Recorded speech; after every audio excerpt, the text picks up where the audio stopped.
ضلع وسطی میں 10 روزہ کلین اینڈ گرین مہم کا آغاز کر دیا گیا۔ ڈاکٹر عاصم حسین نے ڈپٹی کمشنر طاہا سلیم کے ہمراہ شجرکاری اور صفائی مہم کا افتتاح کیا۔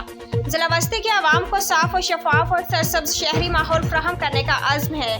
بلدیہ وسطی کی کلین اینڈ گرین مہم کو Karachi residency foundation civil society کے تعاون سے کامیاب بنائیں گے۔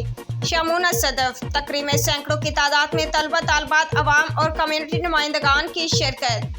کراچی پاکستان پیپلز پارٹی کے سینئر رہنما اور سابق وفاقی وزیر ڈاکٹر عاصم حسین نے ڈپٹی کمشنر اور ایڈمنسٹریٹر ضلع وسطی طاہا سلیم کے ہمراہ ضلع وسطی کو سرسبز اور صاف شفاف بنانے کے لیے فتح فیملی پارک نارتھ ناظم آباد میں فیتا کاٹ کر 10 روزہ کلین اور گرین مہم کا افتتاح کر دیا۔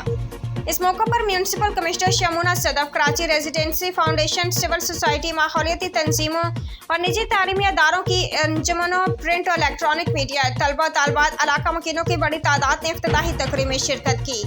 تقریب سے خطاب کرتے ہوئے ڈاکٹر عاصم حسین نے کہا کہ اپنے گھروں کے اطراف علاقہ کو صاف ستھرا رکھنا ہمارا ایمان کا حصہ ہے۔